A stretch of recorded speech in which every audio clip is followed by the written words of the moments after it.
Guato, muchas gracias, Muti. Muchas gracias. Bueno, Yehuda, Radio Adelante, Galey. Rabino. Ante todo quiero felicitarlo a Moti. Él pasó, lo conocí con Katnut Mohin, siempre fue una persona con un pensamiento adulto, pero él es una muestra de lo que es pasar de Katnut Mohin a Katnut Mohin. Es un hombre hecho y derecho, con conocimientos y con una forma de expresar su sabiduría y sus cosas de una manera especial. Hoy justamente estamos después del Seder de Pesaj. El Seder de Pesaj es el sumum, es el momento cúspide, culminante de todo el año acerca del Jinuj Hailadim, acerca de la enseñanza de los chicos y sobre todo de los propios hijos. Y los Hasidim, los alumnos, todos los que se acercan son como hijos. Ahora vamos a hablar un poco de ese tema. Justamente estamos en Sefirat HaOmer y hoy es a la noche, ya estamos en Geburah Shebe Geburah, el rigor dentro del rigor, pero Geburah tiene distintos significados. Geburah también significa ser valiente, ser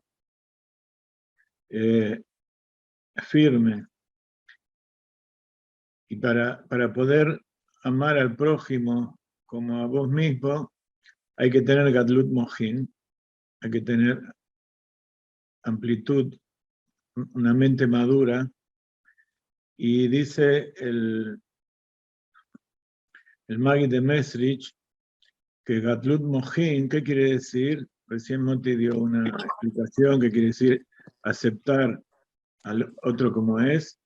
En Hasidut, el Magid de Mesrich dice que tener una mente madura es leashpia, influenciar, dar al otro todo lo que uno tiene. Entonces, el principio del padre es ser valiente y saber que tiene que darle todo lo que tiene a sus hijos, por dentro, por fuera, pero hay que saber cómo darle a cada uno, porque en el Seder de Pesaj nos enseña que hay distintos hijos. Ahí hay 4 categorías, el Rebbe trajo 5 categorías. Entonces, justamente una de las enseñanzas más grandes que nos trae la Torá acerca de la enseñanza, y más que enseñar es dirigir y leashpia, mostrar el camino a los hijos, es Moshe con Yoshua. Moshe tuvo 2 hijos, pero el que lo sucedió fue Yoshua ben Nun, el que fue responsable de entrar al pueblo de Israel, a la tierra de Israel, y conquistar la tierra desde la mano de los pueblos. ¿Y qué le dijo Moshe Rabbeinu a Yoshua? Hazak ve'ematz, sé fuerte y valiente. Entonces, Ometz, ser gibor, es ser fuerte, pero también ser valiente. Y es más fácil ser valiente para conocerse a uno mismo y para mostrarse tal como es, ser sincero, que incluso ser un guerrero. Y estas palabras se repiten varias veces en la Torá. Hazak ve'ematz, sé fuerte y valiente. ¿Dónde está esa valentía? En el corazón. Cuando uno lo piensa y lo deja en la cabeza, es muy lindo, pero en el corazón hay una fuerza natural con que Dios nos agració en la esencia del alma, y esa valentía tiene que ver con saber, cuando hay Gatlut Mohin, cuando hay madurez, cómo usar esa fuerza correctamente. Entonces, ¿para qué tenemos que utilizar la fuerza que Dios nos dio, tanto hombres como mujeres? Y incluso chicos y grandes, cada uno tiene una fuerza en su medida para eliminar la maldad. ¿Y dónde está la maldad? Primeramente dentro de mí. Y esa fuerza hay que utilizarla para domar a ese animal que hay dentro mío. Porque está escrito, ¿quién es valiente? El que conquista su instinto. Miu Gibora Kobeshet Yetzerot.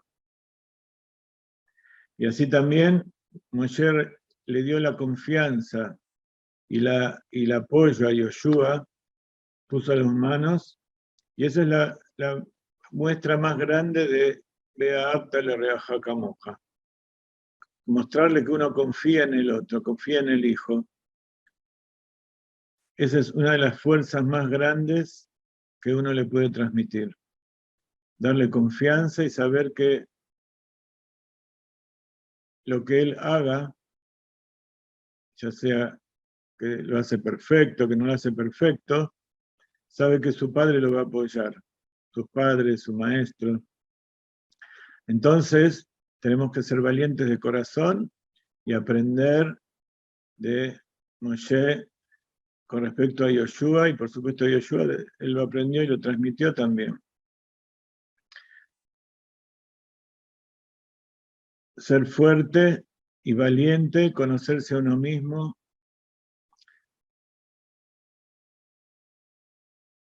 y en base a eso poder conocer a sus propios hijos, para poder transmitirle cosas. Es importante que podamos ver dentro nuestro y conocer cuáles son nuestras debilidades, nuestras virtudes, y poder así comprender al otro. Hay una enseñanza muy linda de el Daf Yomi de esta semana acerca de amar al prójimo como a ti mismo. Prójimo viene de la palabra próximo. Uno tiene que identificar quién está próximo. Dice la Torá que cuando uno tiene que ocuparse de las necesidades del otro, primero, por supuesto, tiene que ocuparse de sus propias necesidades, pero cuando va hacia el otro lado, cuando va avanzando hacia afuera, el Magui de Mesías nos dice que tenemos que anular nuestras necesidades, nuestros instintos, y todo eso que tenemos, de prodigárselo al otro, influenciar sobre el otro. Y algo que nos dio a Kadosh Baruj Hu, al pueblo de Israel, es la Torah. Y durante todas las generaciones, cuando nosotros hablamos de amar a tu prójimo como a ti mismo, nos referimos a los más cercanos, a los que tenemos que ocuparnos primeramente. Pero cuanto más Gadlut Mohin hay, cuando más amor al prójimo hay, ese círculo de influencia, de responsabilidad se va ampliando. Es como que cada vez más gente pasa a ser hijos. Hijos en el sentido de que nosotros tenemos que preocuparlos de sus necesidades y de que aprendan Torah, de transmitir la Torah. En las últimas generaciones ese círculo se amplió tanto que también nuestro prójimo son todos los seres humanos. Los que normalmente se llaman Benei Noach, pero Benei Noach son todos los seres humanos, incluso nosotros. Y a pesar de que no somos, a diferencia de otras religiones, no hacemos proselitismo, de todas maneras, es importante para nosotros tener amor al prójimo y llevar la Torá a todas las naciones. Cuando una persona no judía se acerca al tribunal judío para convertirse, hasta ahora la halajá requirió de nosotros que el tribunal le señale las dificultades experimentadas por la nación judía en el mundo de hoy, los mandamientos a los que ahora está obligado, los castigos que recibirá si transgrede sus responsabilidades como nuevo judío. Todo eso se le explica antes. ¿Y todo eso para qué? Para desalentar a los conversos, porque dice Rabbi Helbo que los conversos son tan dolorosos para el pueblo judío como el Zapajat, como estudiamos hace poco en la Parashat Metzorah, es una forma de lepra, una costra de lepra. ¿Qué quiere decir que los conversos son dolorosos para el pueblo de Israel? Tosafot trae 4 sugerencias de cuál puede ser este significado. Todo esto tiene que ver con los propios hijos, porque a veces nosotros escuchamos que se le enseña a los chicos a amar a los judíos y a odiar a los no judíos. ¿Cuándo viene un enemigo a matarnos? Por supuesto, hay que odiarlo porque representan el mal. Pero la mayoría de los pueblos del mundo no tienen que ser odiados, al contrario, tienen que ser traídos, como hacía Abraham Avino, al conocimiento de Dios. El conocimiento de Dios quiere decir que hay que compartir nuestro conocimiento y nuestro amor por Dios con ellos, porque si no es solamente de la boca para afuera. Y lo mismo pasa con los hijos. Si nosotros todo lo que hacemos es explicarles, pero ven que nosotros hacemos lo contrario, si ven que nosotros amamos a los judíos, pero a gente buena que hay en el mundo, les enseñamos que hay que odiarlos, el chico no va a entender eso como algo correcto, porque no está bien. Son todas criaturas de Dios. ¿Acaso hay gente que ama a los animales y odia a las personas? Trata de suplir sus falencias de relaciones y posiblemente lo mal que lo trataron, las decepciones amorosas que pudo haber tenido, y se inclina por los animales. Los animales tienen un amor natural, pero es nada más que algo automático, no es algo que viene del libre albedrío, que yo decido a esta persona a pesar de que... No, el animal, si vos lo tratás bien, le das de comer, le das abrigo, le das cariño, va a acercarse a vos. Si no, te va a odiar y te va a atacar o se va a escapar. Ellos no andan con vueltas. El ser humano tiene el libre albedrío de pensar distinto. Entonces, los seres humanos no son animales. Los seres humanos, en todos los pueblos, son seres humanos como nosotros, que Dios los creó para que nosotros los elevemos al nivel que Dios nos elevó con la entrega de la Torá.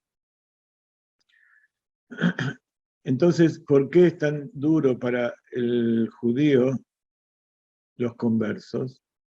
Por un lado, porque los conversos no conocen tanto la ley judía y traen costumbres de antes. Entonces los no judíos, o sea, los otros judíos que lo reciben, pueden aprender de ellos costumbres no correctas. Y como todos los judíos somos responsables unos de otros, los conversos pueden hacer equivocar y pueden equivocarse también. También se nos ordena ser especialmente sensibles, amar al converso. Y entonces es difícil cumplir estos preceptos. Y entonces por eso nos resulta un poco difícil. El Rambam nos sugiere que tenemos miedo de que un converso vuelva a sus creencias anteriores, y entonces ello puede influir también en otros para que se unan a él, tanto conversos como judíos. Por eso durante todas las generaciones estuvimos separados.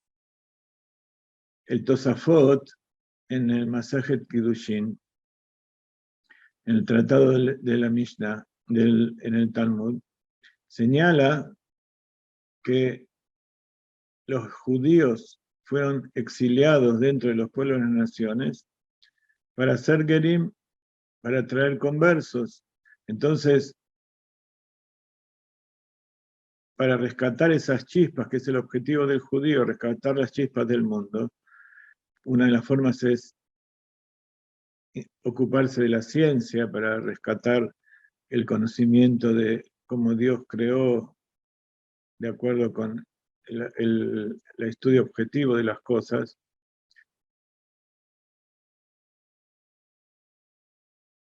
Y también para traer esos conversos que están en las naciones, entonces el pueblo de Israel tuvo que salir al exilio. Entonces eso trajo un sufrimiento. Es como que entonces los conversos son como la causa del exilio, y eso trae sufrimiento al pueblo de Israel. Otro enfoque entonces es el nombre de Abraham Ager, que era el prosélito. Abraham Ager dice que esta Gemara debe entenderse en el sentido de que, dado que los conversos son meticulosamente cuidadosos en el cumplimiento de los mandamientos, mucho más que otros judíos, la comparación pone a los no conversos en una mala posición, razón por la cual los conversos son vistos como dolorosos para el pueblo de Israel. Y nosotros los vemos eso en la práctica. Muchas veces a los conversos no los dejan entrar en las comunidades, a pesar de que se convirtieron como judíos perfectos. Otra alajá que tiene que ver con los pueblos del mundo es la alajá que estudiamos también en el Daf Yomi acerca de la mujer prisionera de guerra. Eshet Ifat Toar, una mujer bella que era parte del pueblo que se conquistó y se la tomó prisionera. Y entonces es una alajá muy complicada, porque el soldado judío desea capturar a una mujer en la batalla, y esto es algo muy actual, porque los diarios están llenos descubriendo cómo las mujeres en todo el mundo, en las guerras, ahora en Rusia, pero los musulmanes, todos toman como parte de la batalla, no es simplemente que dejan libre su lujuria, sino que es orden de los generales, como parte de la guerra, violar a las mujeres y también a hombres y chicos, pero en especial a las mujeres. En cambio, la Torá nos enseña que está prohibido violar a la mujer. Al contrario, si el hombre se enamora, hay que llevarla a la casa, darle todo lo que necesita, reconocer que los hombres en medio de la batalla se comportan de forma que no es aceptable, y entonces la Torá permite que se lleve a la mujer, pero hay que dejarla un mes, que llore la pérdida de su familia, y entonces ahí puede llegar a casarse con ella o dejarla en libertad y darle todo lo que necesita para volver a ser libre.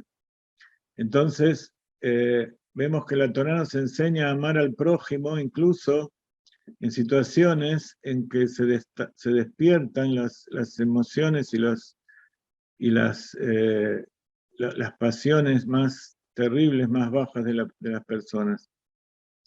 Entonces, hay que enseñar a los hijos que la Torá es la base en la Torá está todo permitido, pero hay que saber cómo hacerlo para que eso sea algo bueno. Entonces, si al chico le prohibimos algo, tenemos que darle un sustituto, no podemos decirle que no. Recién decíamos que hay que saber cómo manejar a los chicos. Y en el Seder de Pesach vimos 4 tipos de hijos. Está el sabio, está el malito, digamos, que también es sabio. Está el simple, el tam, y está el que no sabe preguntar. Voy a contar una historia pequeña acerca de un hijo sabio, para ver cómo el padre lo educa. Había un rebe que se llamaba Rabbi Ishak Tversky de Maskovira, que era el hijo de Rabbi Mordejai de Chernobyl. Era un gran discípulo de Magid de Mesrich. Cierta vez, Rabbi Mordejai, el padre, le dijo al hijo que Eliyahu Naví está merodeando por el mercado. Entonces Rabbi Ishak, el hijo, él entendió cuál era la intención de su papá y corrió inmediatamente al mercado para ver a Eliyahu Naví. Pero a pesar de que él buscó por todos lados, no vio ninguna señal de Eliyahu Naví.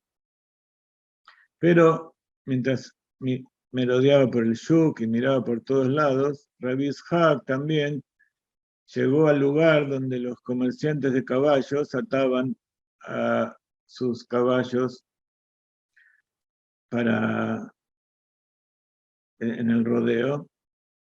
Y entonces él, observando, se dio cuenta de algo muy interesante. Hay caballos que están todo el tiempo luchando, tratando de liberarse de sus ataduras. Pero, como están bien atados, no pueden desatarse, no pueden liberarse. Y en cambio hay otros caballos que esperan silenciosos, tranquilos, que el dueño venga a ellos y les dé de comer y los saque. Entonces, Rabbi Ishak, el hijo del rey de Chernobyl, cuando vio esto, sacó una conclusión y pensó para dentro de sí, dice, la verdad que es una pérdida de tiempo, una pérdida de esfuerzo, todo la espamento y toda la fuerza que dilapidan los caballos, porque de todas maneras no se van a poder desatar. Y los caballos que esperan tranquilamente, en silencio, que vuelva el dueño, ellos actúan correctamente. Cuando venga les va a dar agua y les va a dar comida y no tienen que hacer ningún escándalo. Entonces él entendió que también el Yehudí es así. Tiene que pensar de qué sirve esforzarse y buscar todo tipo de peleas y esfuerzos para salir de su prisión. Porque todo depende de Akadosh Baruj Hu, y entonces el Yehudí solamente tiene que pedir Rahmanut de Akadosh Baruj Hu. Y Akadosh Baruj Hu se va a ocupar cuando uno quiere le aspía, cuando uno quiere trabajar en el servicio a Hashem, y se tiene que ocupar de sus propias necesidades y está todo el tiempo protestando y está pensando solamente cómo salir y cómo dejar de sufrir, se olvida que el que lo deja, el que lo va a salvar es Akadosh Baruj Hu, y él tiene que hacer su tarea. Y Akadosh Baruj Hu le va a dar todo lo que necesita para cumplirla. Entonces Rabbi Ishak volvió y le dijo a su padre que no vio a Eliyahu Naví. Entonces su padre le dijo, ¿y qué si viste? Entonces le contó lo que había visto acerca de los caballos y también sobre sus pensamientos, aquellas cosas que surgieron como conclusión, como su meditación. Y entonces su padre le dijo, todo Yehudí que sale afuera y ve algo que sucede por providencia divina,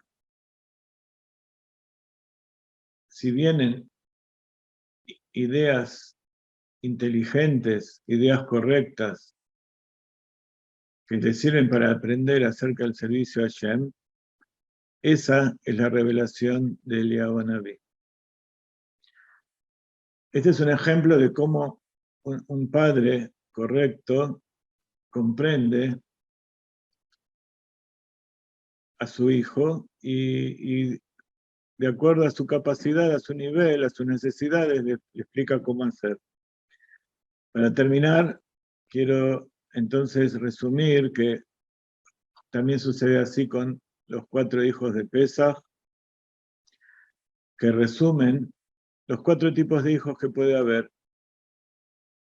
Y entonces surge la pregunta, ya todos sabemos lo que es un hijo sabio, un hijo inteligente, que quiere seguir los preceptos y se preocupa por entenderlos, aquel que se revela, aquel que es inocente y es tímido y se conforma, y está aquel que ni siquiera sabe preguntar. ¿Quién es el que no sabe preguntar? Aquel que no sabe nada, no tiene experiencia, no tiene conocimiento de nada. Entonces, cuando uno no tiene nada dentro, no tiene nada que preguntar, entonces el padre tiene que, como dice la Agadá, tiene que él empezar y abrir el tema. Pero ¿cómo hace un padre para comprender a todos esos hijos con amor y poder darle a cada uno lo que corresponde? Para eso tiene que buscar dentro suyo a cada uno de sus 4 hijos.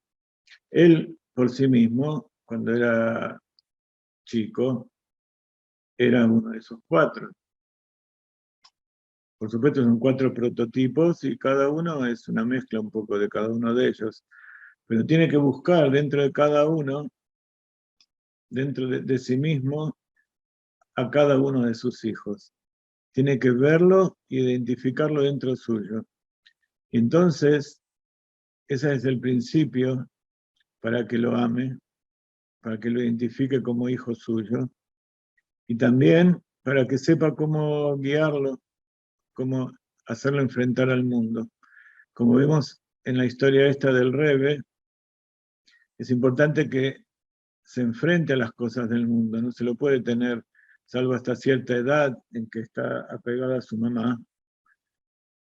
Después tienen que enfrentarse a las cosas del mundo, y los shluchim, todos los que recibimos gente y vivimos en medio de las sociedades comunes, no podemos evitar que los chicos sean influenciados por el exterior.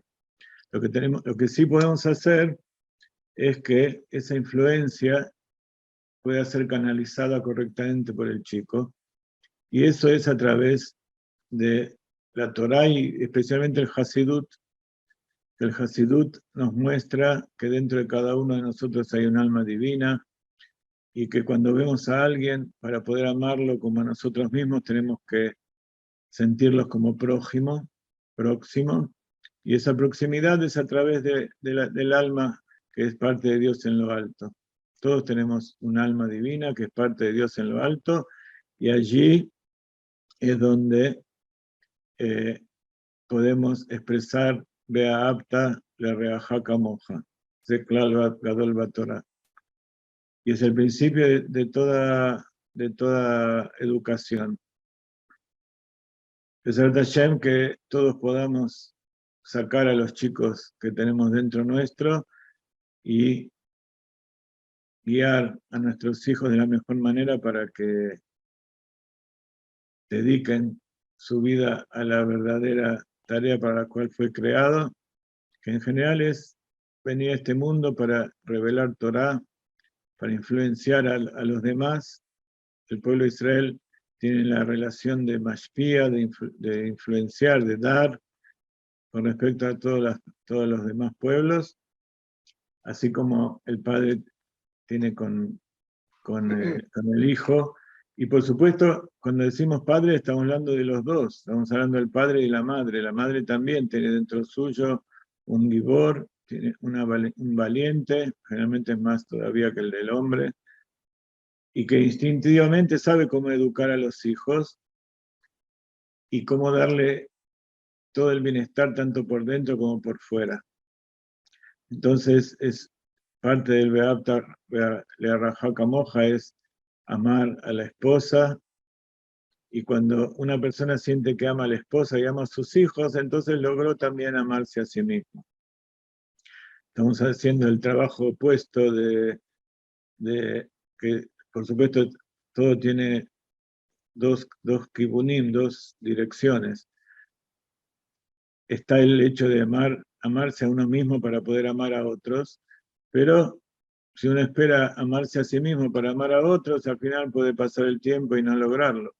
En cambio, si uno trata de encontrar en el otro eso que necesita y poder dárselo y ayudarlo, entonces se va a revelar esa conexión que tiene con el otro, esa proximidad, lo va a poder amar, y entonces ahí se va a sentir, cuando vio que hizo algo bueno y que ayudó a otro, entonces va a sentir que es una persona buena y se va a amar a sí mismo también. Así que Be'apta l'oreaja moja tiene que ir en los dos sentidos. Muy bien.